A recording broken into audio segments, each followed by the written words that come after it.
Hello and welcome to the West Yorkshire Football Show. Let me just. Why have we got a cloud in it? There we go. Just get rid of the mist. Just get rid of the mist so we can see each other. How are we doing? I didn't know that was coming. Hello and welcome to the West Yorkshire Football Show. I'm Stephen Brown. Alongside me is Jason Booker. We're here to chat all things Leeds United, reviewing last night's game against Stoke, in which Leeds United won 2-0. If you're watching along on YouTube, please do like the video, subscribe to the channel as well. And if you're watching along on X, get your comments in. And if you've seen this again later, drop us some comments in as well. So, Jason, Leeds United 2-0 victors last night away from home against Stoke in some, well, difficult conditions, you can say, the least. But they've won 2-0. Top of the league outright after Burnley beat Sheffield United earlier in the day. Generally speaking, how do you feel about the game and kind of where that leaves Leeds United going into the end of the year?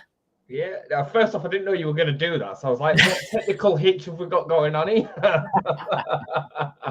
It was a little bit like that, wasn't it? I mean, yeah, it was bad because you kind of thought first half were a little bit like this in terms of the conditions.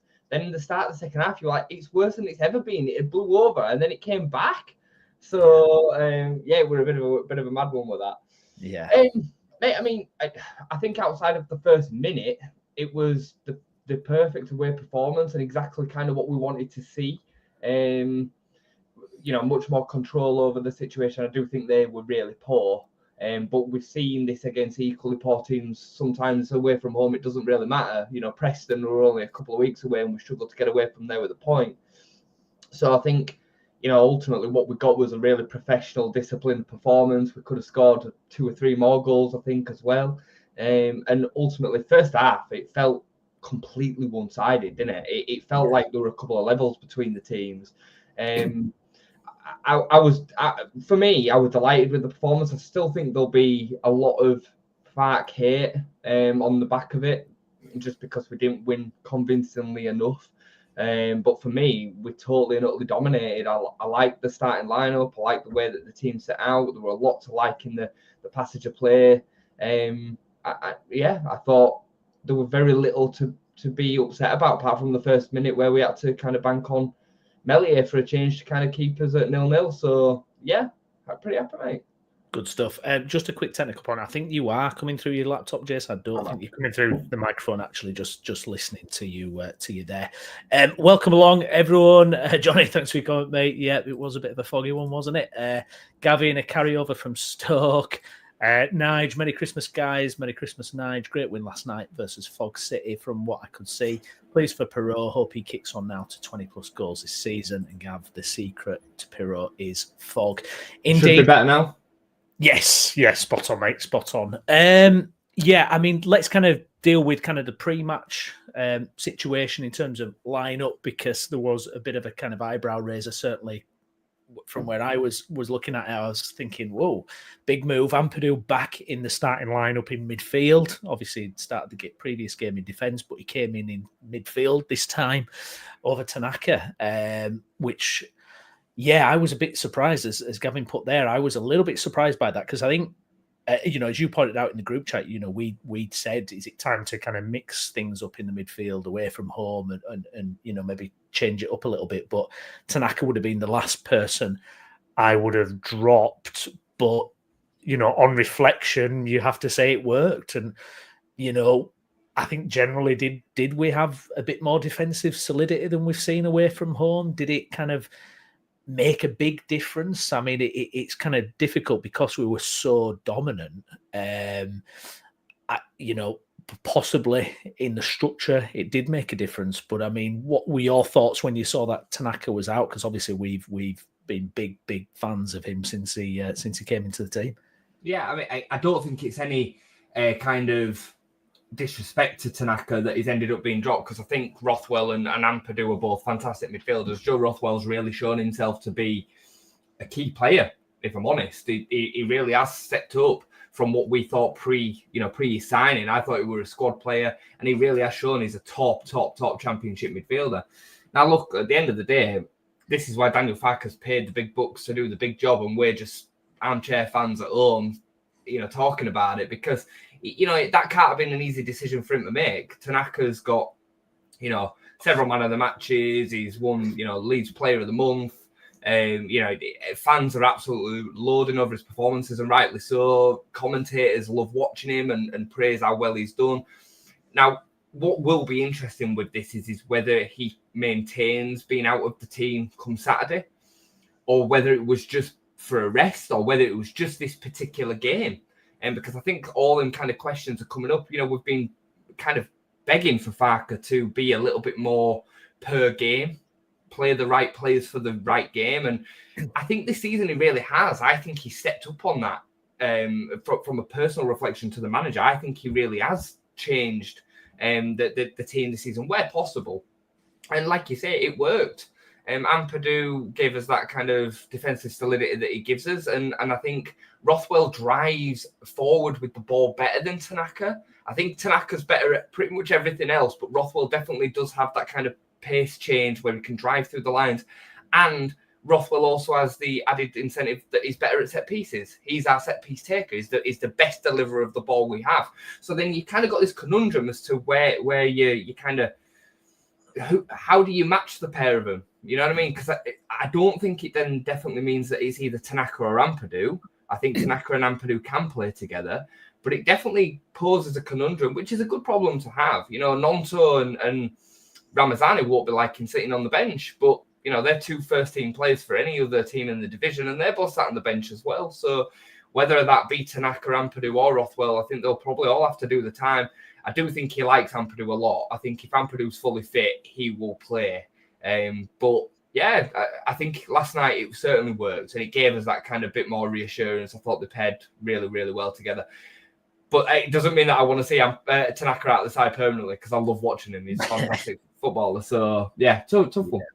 Yeah, absolutely, indeed. And obviously the weather conditions as well were making it slightly tricky. It was a foggy night away to Stoke on Boxing Day. It's got all the hallmarks of being a bit of a bear trap for us, absolutely. Yeah. It kind of had that set up. And when the game started, we were kind of a bit tentative. And I think Farke said, that's probably his only disappointment from last night was the kind of start to the game. And, we've said it before about starts to the game. It's something I've been concerned about, especially away from home. Sometimes we do seem to just be a little bit sluggish. And I felt that was a little bit of the case last night. And probably the key moment when you reflect on the game, and he's getting some well-deserved praise on social media today. Elan Mellier's save early on. I think what was that? Was that kind of 5 minutes, 10 minutes, something? I think it was less than that. I think it was in the first 2 or 3. Yeah, it was really early.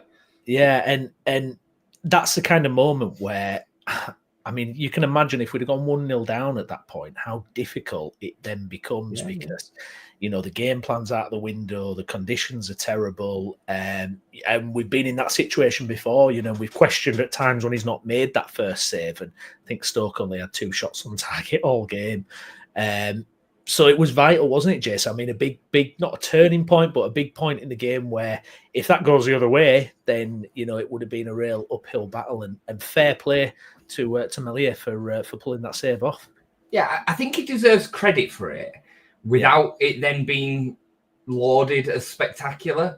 Because if it's to either side of him, it's a goal, isn't it? Yeah, what he does yesterday was what we should be able to expect from our goalkeeper for 75-80% of the time. Yes. The problem is that we're lauding it up and loving it because 75% of the time he doesn't do that. We get that 1 in 5, 1 in 6. So I'm happy about it, and he does deserve credit, but I don't think we should go over the top about it. Because the amount of times that we said we just want him to make the saves that he should make. Yeah. And that is one that he should make yesterday. Now, we can allow it to go in 1 in 5 or 6 or 7. You know what I mean? We can. But it should be getting saved 4 out of 5. That's how I see that. And he doesn't do that often enough. So, yeah, credit where it's due. He deserves it yesterday. But we shouldn't laud it up into being something too spectacular. He had a good game yesterday. I thought we were really good with the ball out from his feet yesterday as well. I've made this point recently that he does have a really good decision making on when he passes it out to Rodon, when he passes it out to Pascal, when he passes it to Tanaka, Rothwell, or Ampadu in that midfield. He usually gets them right, and I do think that's a skill set that kind of people underestimate, and it just kind of goes by the wayside. He's very good at doing that. So, and I thought he was good at that yesterday because it could have been tricky. It was wet and boggy and foggy, and he got 95% 95% of them spot on yesterday. So yeah, it was bob on yesterday. There were no complaints from Elliot yesterday. I think that's a great point, actually. I think that's probably the facet of his game that keeps him in, because he never plays his defenders into danger, does he? It doesn't. Which I think, it's not probably highlighted enough, but it's a really, really crucial point. It's probably what's kept him as number one, to be perfectly honest. Good performances then, all kind of over. And, once Leeds started to get that dominance from about 15 minutes onwards, it was, one-way traffic. Jayden Bogle, that first half, Jason in particular, I mean, all night really, but I mean, it was on another level, wasn't he? I mean, some of the dynamic runs and taking players on, his passing, and we've seen that in spades this season, but last night he just seemed to be on a kind of a whole different level. And he's someone who I think it was easy to pigeonhole at the start of the season as like Junior Firpo, the right back version, but I think he's beyond that, and I think he's definitely. I mean, he's got to be the best right back in the division, and also an upgrade on what we had last season. Even though it was a special talent in Archie Gray, but what Bogle was doing last night, Gray wasn't doing last season. I think people were very quick to kind of jump all over Bogle because he'd come from Sheffield, because he'd kind of failed in the Premier League a little bit. We spent a bit of money on him. I think people were hypercritical of him. And it didn't start brilliantly. It didn't. That does need pointing out, especially defensively. But he's just built and built and built. And I actually think he's a pretty capable defender now. I thought it were a little bit... I thought it was a bit like Firpo. Good going forward, can't defend. I actually don't think that's the case. I think he's more than capable defensively. Outside of them first 2 or 3 weeks, I think he's been absolutely fine. I mean, last night it was brilliant. There is weeks where he is actually our biggest attacking outlet. Like, he's the most diverse and impactful because he comes from deep and he's capable of dropping into the midfield. Carries the ball really well into them kind of middle channels. His pass selection's brilliant, and he's starting to really form a good partnership with Dan James. He's capable of clipping them balls close to the defender, but just enough over the top of them or through their legs. And Dan James obviously has just got pace to burn. I mean, they were killing him. Dan James and Bogle on that right side were absolutely killing him in that first half. Excellent, mate. And I mean, we've seen through goals and assists and chances that he's creating.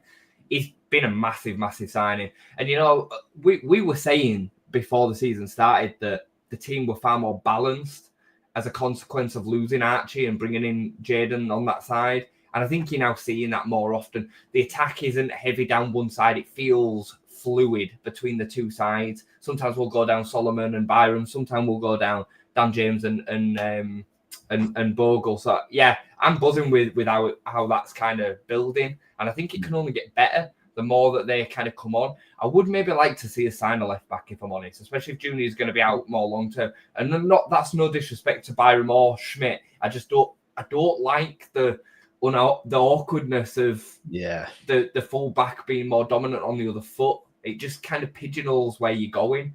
But I do think Byram's stepped up this season as well. I think he's playing, beyond what he was last season. So yeah, delighted, mate. And it suits the Daniel Farke system so much.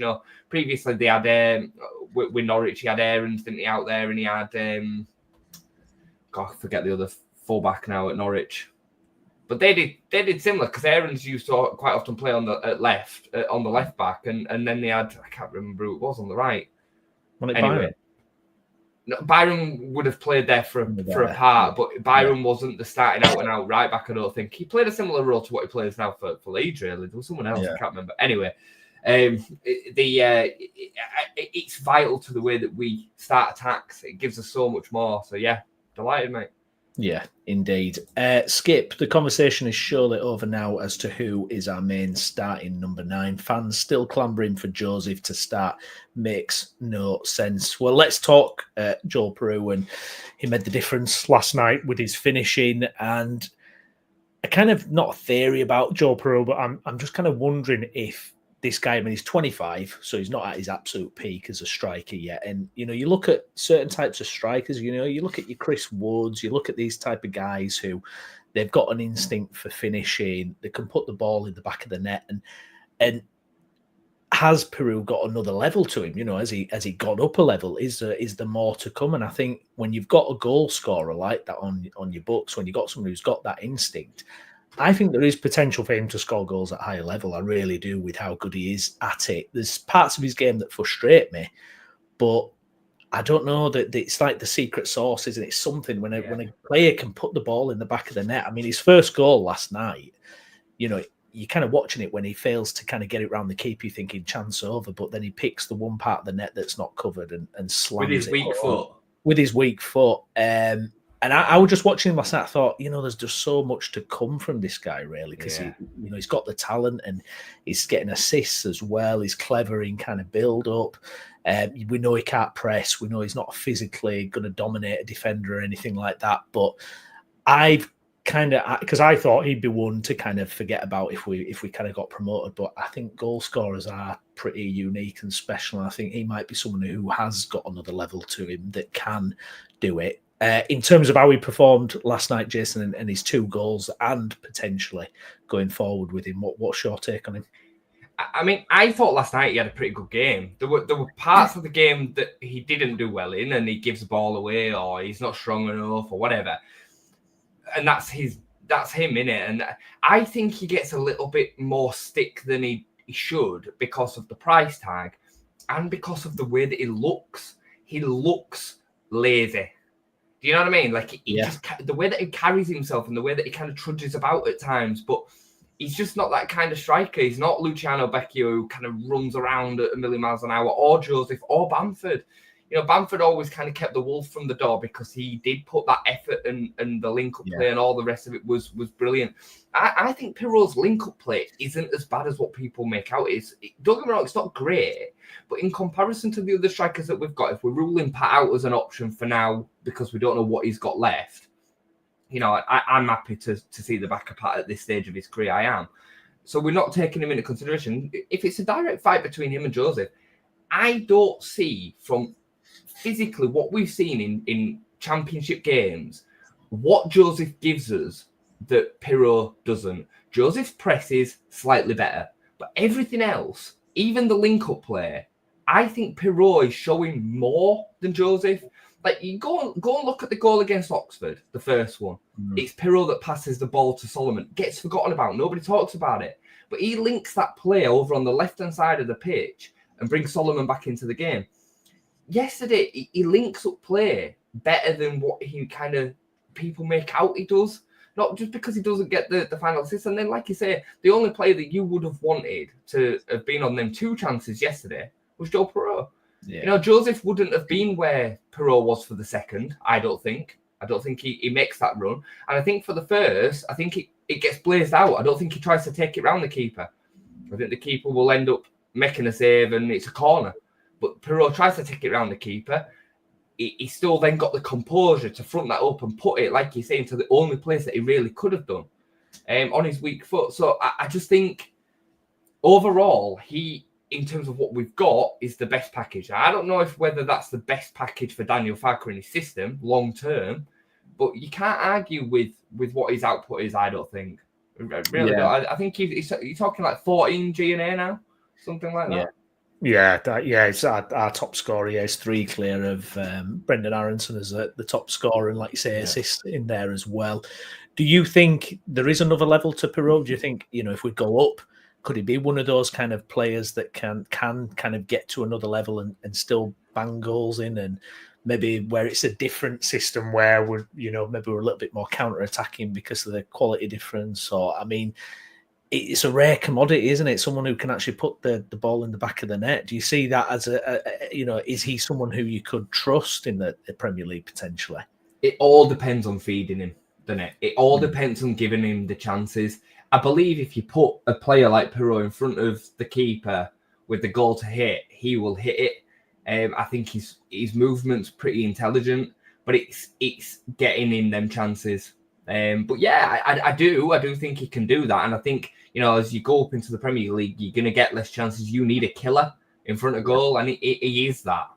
My problem with Piroe in this system is how many chances is he actually going to get? Because some weeks we see weeks go by where he doesn't get any. And that's a problem for a player like Piroe. And that's why people have got a problem with him. And I get that, because he doesn't then bring anything, well, not anything. He doesn't bring much else to the game, because he can drift in and out of the game. But like I say, I do think he links between the attack and the midfield better than people give him credit for. Our kind of style is about getting them wingers, the fullbacks, and Brendan Aronson into them positions to score. It's not necessarily always about Joel Piroe. It's a bit of the kind of the red herring. Like, people gravitate towards him and it allows others into spaces. That's why you're seeing goals come from all over the place. So, yeah, I don't. It'll be an interesting conundrum to have. I've just seen Death Sniper's comment there about pace.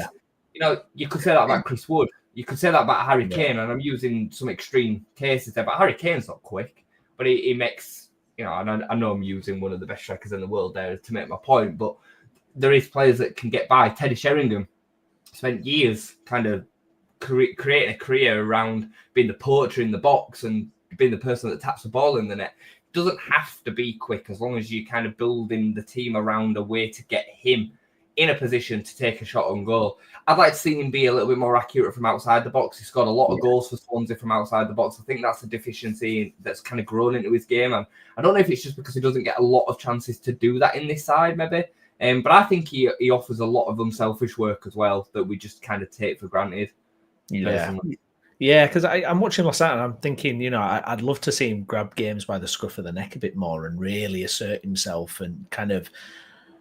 I know it's difficult, like you mentioned, with the style of play sometimes, but I'd love to see him stamp his authority on a game a little bit more. And I'm the number one, I'm the main striker, and get it done kind of thing. I'd love for him to kind of take that on himself. And I just feel with his age, I think there is that scope, for possibility for the future, because they're difficult to get, people who can actually put the ball in the back of the net. You're absolutely right about, like, that can be something that develops over time. And number 9s, out and out number 9 goal scorers are so rare now. Mm-hmm. You're talking few and far between. If you put, again, I'm making an extreme case here, but if you put Piroe into a top team, he'd score bagfuls of goals. Yeah. Teams that play around really creating loads of chances, he'd score tons of goals.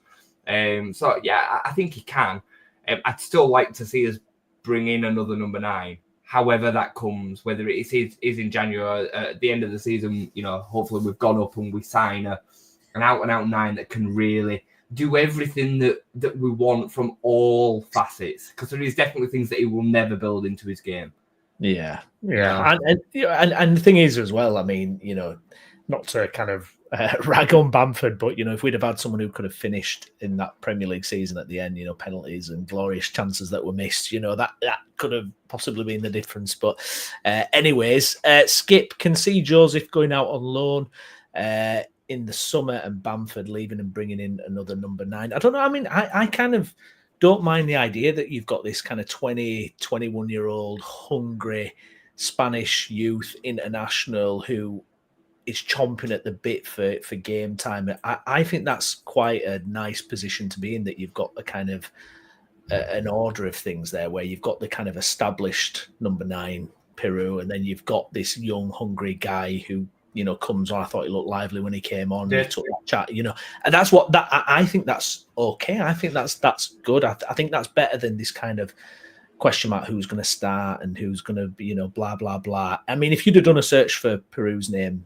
on Twitter before the game, there were a lot of people that weren't happy that he was starting. There were a lot of people that weren't happy. And, 2 hours later, he's scored the goals that have won us the game. So, yeah. I just think it's typical lazy social media, casual armchair fan stuff, where they just be like, oh, cold, foggy night in Stoke. It should be Joseph against 2 brute centre-backs. Like, it's just so lazy. It's so easy to say that. And the reality of it isn't really that. Like, I'm sure now, off the top of your head, you couldn't tell me a good game that Joseph's had this season. And I'm not digging him. I'm really not. But they are few and far between.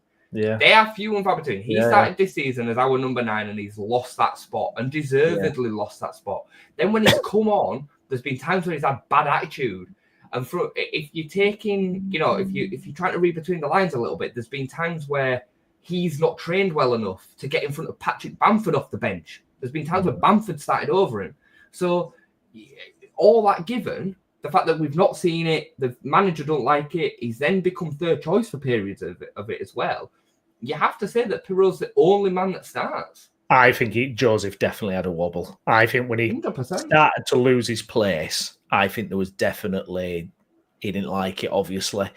Maybe he thought he should have still been the number one striker. Don't work like that. Well, like that, and he's lost his place. I think there was a period of time where, yes, he didn't quite look right coming off the bench, and then he's gone further down the pecking order. Hopefully, he's had a clip around the ear or whatever, and Farke said, look, book your ideas up, get back on it, because that's the only way you're going to even have a chance of, playing is if you've got the right attitude. You're making a great point as well, in that he's 20-year-old, and there isn't many, out and out starting number 9s in the Championship that are 20-year-old. Let alone the ones that are right at the top of the division. There just isn't.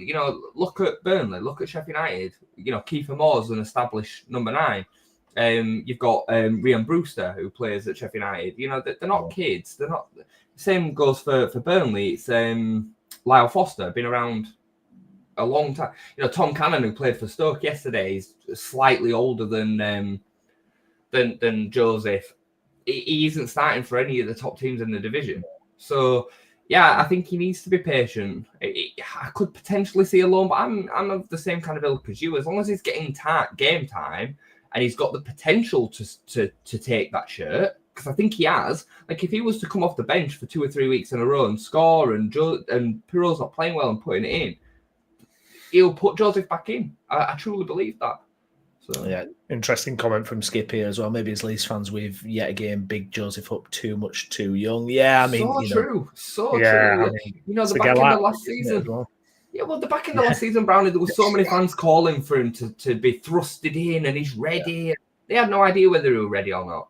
And now we're seeing the reason why. Like, you would never, now looking back, put an even further back version of Joseph into that cooker pressure that we had when we had Rutter and Piroe and Bamford. You just wouldn't.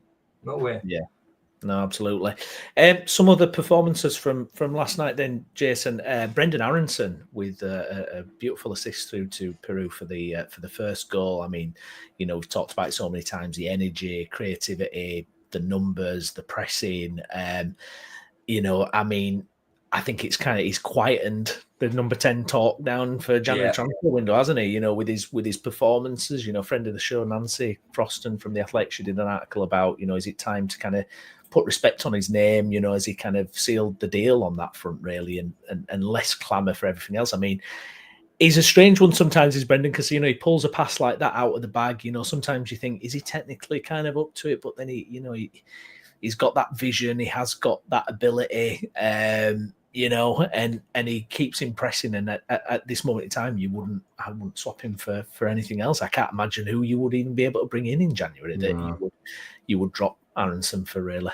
I thought he were excellent yesterday. I thought first half he were absolutely cooking him with Dan James and Bogle over on that right side. He were picking up spaces in pockets of space really well and receiving the ball with the ability to be able to turn and face the defenders up. And he had a nice shot that Janssen saved well. The pass was brilliant. He played a pass into Piroe just before that as well, that Piroe took a dodgy touch with. I don't know why he went with his right foot instead of his left foot to take the first touch with. I thought it was brilliant. And since we kind of debated as to whether he should come out of the side, I think every performance has been bob on. From press to, the other things that he's doing in and around. I think his quality is getting better. We saw that with Dan James last season, that Daniel Farke kind of managed to elevate his technical ability to be able to create assists and goals. Really happy for Brendan. And for me, he's one of the first names on the team sheet. I think he's that important to the way that we press and the way that we play. People bang on about Piroe not being able to press. I don't think when Aronson's there, he needs to. Aronson does the work too, doesn't he? He loses a ball and he's straight on him, and it's so impactful, it's so effective for the way that we're playing, the turnover of the ball back in. I thought it was excellent yesterday. He was a candidate for man of the match for me. I mean, the second half he went a little bit out of the game as we controlled the game in a bit of a different way, but it was brilliant. Yeah, brilliant. Indeed. Do you think we could have possibly done? I know we always talk about, but subs a bit earlier. Do you think maybe just I was kind of looking at the 60th minute mark. I think we were 2-0 up by there. It's like, oh come on, let's get some guys on. Let's not just give them 10-15 minutes. Let's I mean, Ramazani, I want to see these guys get a little bit more time, I think. Yeah, maybe. I think, 2-0 is a bit of a dodgy scoreline, isn't it? Like, they come on and we concede and then they're not up to the pace of the game. And I get it. I understand it a little bit. And I also think there's a massive influx of games at the moment. We played, I've lost track of days now, but we're on Friday now, aren't we? Friday, yeah. Thursday, we played, then we play Sunday, then we play Wednesday again. So if some of these players are getting rotation, I do think we'll probably end up seeing Solomon come out for Sunday, would be my gut instinct, and one of them will come in. Maybe we see them both swap. I don't know. Maybe. I mean, for me, I know we're getting ahead of ourselves here, but I'd play the exact same team again. I'd be real tempted to play exactly the same team again. I thought the control away from home was really good. For me, Solomon and James are out and out our number 1 and 2 on them wings. Yeah. Dan James, for me, is undroppable, but I think he probably will still spend a bit of time rotating because the quality of Ramazani and Nonto is so good, given, their 3rd and 4th choice at championship level. It's ridiculous. So, yeah, I'm kind of caught in the middle. I always feel like when it works, and we won the game yesterday, I just think you have to say, fine, Daniel Farke got it right. That's kind of how I feel about it. You know what I mean? Like, I don't think you can question it when it goes right. So yeah, get you, but I kind of get it at the same time. Yeah, indeed. Yeah, and I think what I would say actually, because I agree. I think Solomon and James are number 1 and 2 out on the wings.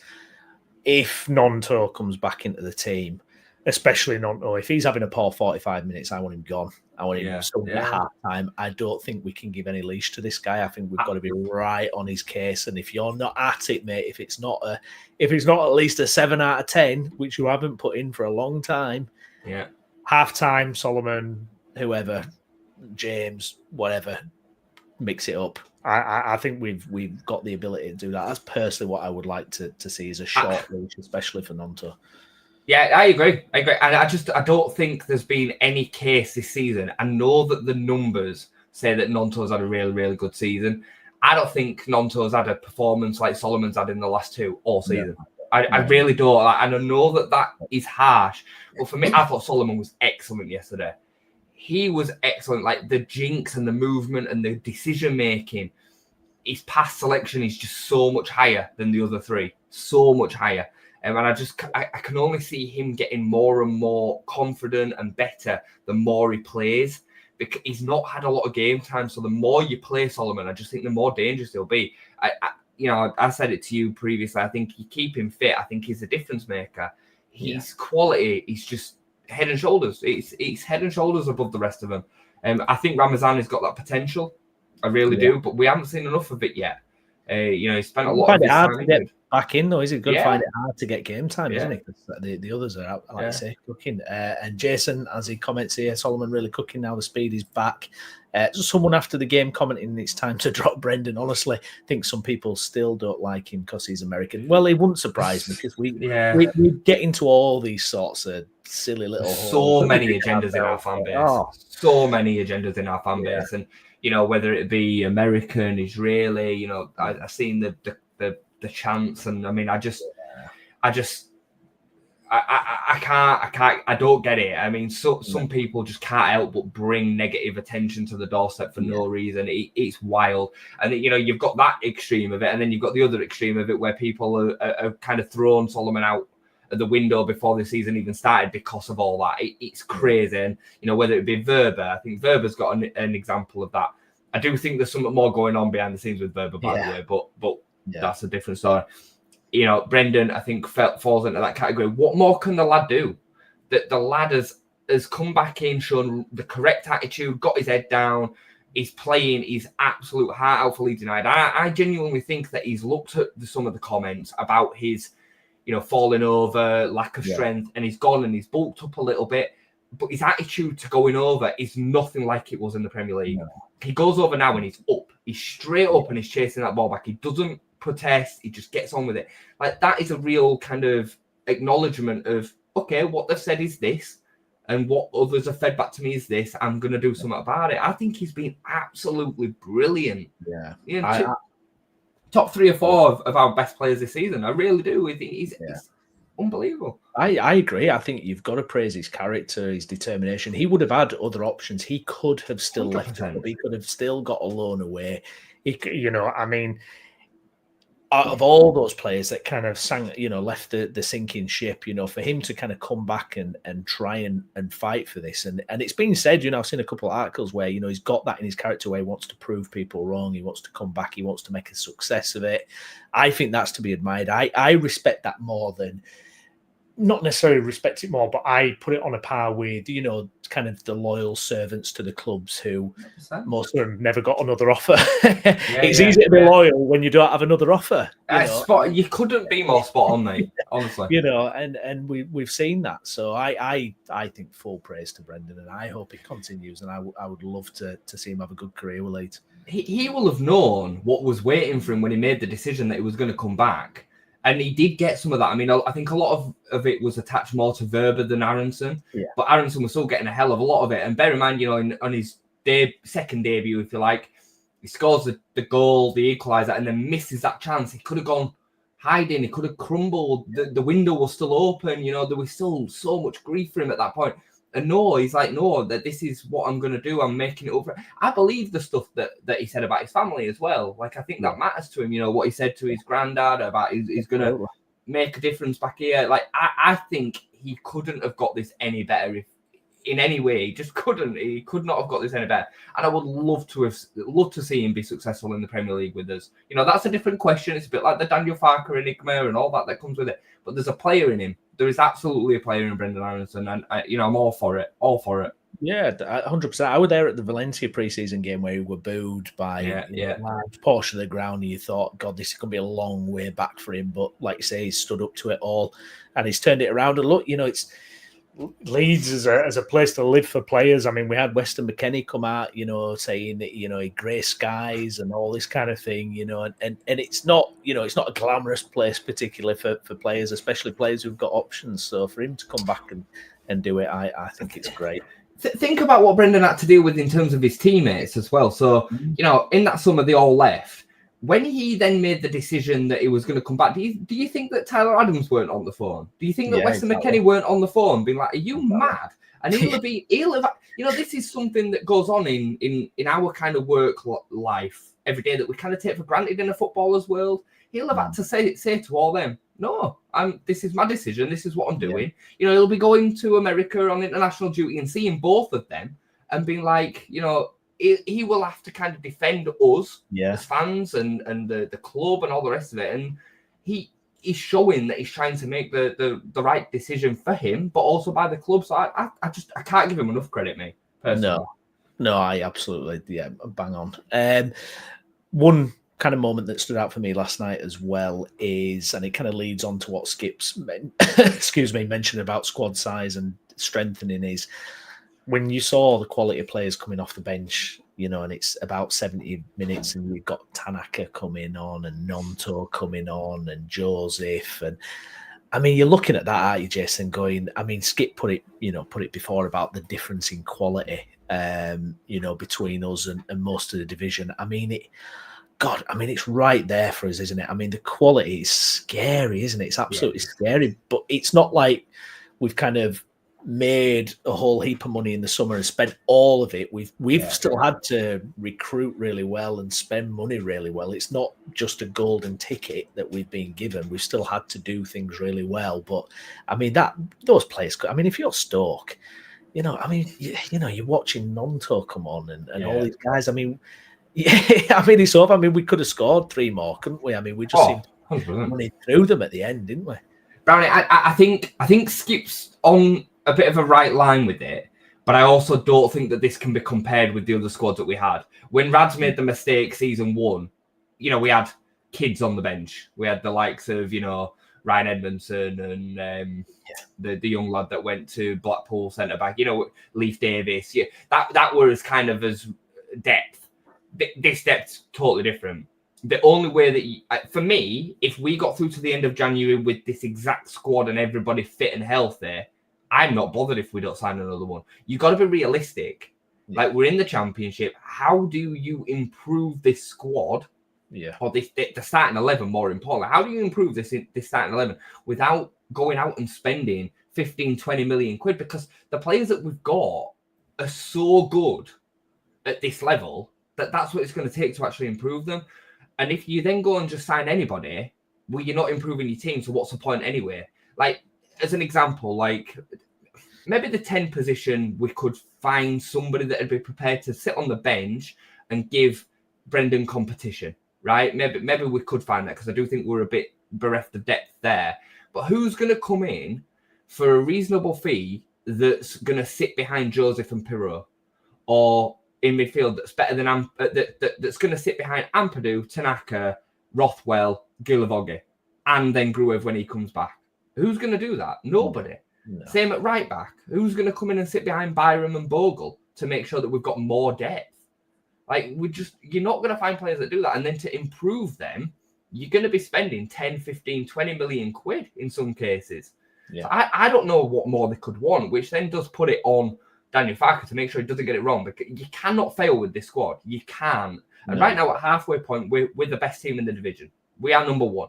So he just has to make sure that this continues through to another 23 games and mission accomplished, you know? So, yeah, and I've seen Gavin's comment about left back, and I agree with that. I think left back could well be the spot that you look at. But again, that depends on verbal leaving, and if Junior potentially doesn't sign a new contract. There's things attached to that, isn't there? But yeah, I won't be against that. But my point is, as the squad stands, I don't think there's any replacements needed. If there's moving parts and people leave, or you know what, for me, I think the squad's fine. Yeah, indeed. Guys, if you're watching along, please do like the video as well. Really helps out the channel. Just to go through some of your comments, Michael, it's good for the Leeds United image and revenue having an American international playing well for Leeds with American ownership of 49ers, as well as Red Bull on board. Jason Farke got criticism last season for not using his sub/rotating, but clearly when he knows he's got quality, he will do it. Yeah, and Skip, this is not to get you, Jay, but would you be happy with Brendan starting as our number 10 in the Premier League? Well, I mean, you've said, haven't you, Jason? It's a different discussion to have at that time, isn't it? And, you know, we've put it before, haven't we? 100%. I mean, I get his point. I get Skip's point completely. The answer to the question, I know I'm answering it with kind of another statement, but there'd be other areas that I'd want to replace first. Yeah. They really, and I understand the number 10 spot would be massively important, but goalkeeper, centre back, left back, you know, I would look at way before the number 10 spot and Brendan's, you know, role within that. But yeah, I definitely would like to see us improve there as well. I think, you know, I love this squad, and I think at this level it's head and shoulders, but there'd be a big rebuild if we go up for me. Yeah, I agree totally. Looking at the wider picture then, Jason, obviously Sheffield United losing 2-0 yesterday to Burnley. You know, it does look like it's a bit of a three-horse race there, right at the top. Did you manage to catch any of that, or what were your thoughts? I actually watched the whole game. Yeah, what did you think? Did you was it kind of the right kind of result? I mean, it seems very even. I'm looking at the stats, and you know, Sheffield United 3 shots on target, Burnley 4 on target. It sounds like Burnley did their counter-attacking thing, you know, but they've won away at Bramall Lane, they've won away at Ellen Road, so yeah, you've got to play fair play. It was a Scott Parker performance. I thought Burnley were good value for it. Jadon Anthony had a really good chance to put it to 3 late on as well, and the keeper saved. I thought it was a really good performance by Burnley, and I thought Sheffield, it reminded me of the game at Ellen Road when Leeds beat Sheffield United. That's what it looked like. It looked like Sheffield United got a job done on them by a team that were a bit better set up and just a bit better. It was a very similar game, and Burnley were very, very good value for it for me. I think we've all got strengths and weaknesses, haven't we? And I think, personally, Leeds will end up winning the division, and the battle for second will be between the two. They've both got less quality than us. I think it's as simple as that. I just think we've got so much at our disposal to change games. You know, we've had this away performance problem. Hopefully that's the back of that now. You know, we saw some differences yesterday. We saw the capabilities to be able to change the personnel to make it better and Daniel Farkas are prepared to do that. So for me, yeah, I think it definitely is a 3-horse race. I don't think Sunderland, Middlesbrough, West Brom, Blackburn have got enough to be consistent over the rest of the season to carry on doing what they've done. And even now, there's a gap starting to emerge. You know, Middlesbrough drop points, Blackburn drop points, Sunderland drop points because they were playing each other. Like that gap, I think will just continue to get bigger, and it'll be between the three of us. Yeah. For me, we're head and shoulders. Them three are head and shoulders above the rest. Everybody else kind of looks the same. You know what I mean? Like, there isn't much difference between Blackburn in 5th and Stoke last night. There just isn't a huge difference. No. Jason says here, Blades have been scraping quite a few results recently. Wonder if they'll drop away.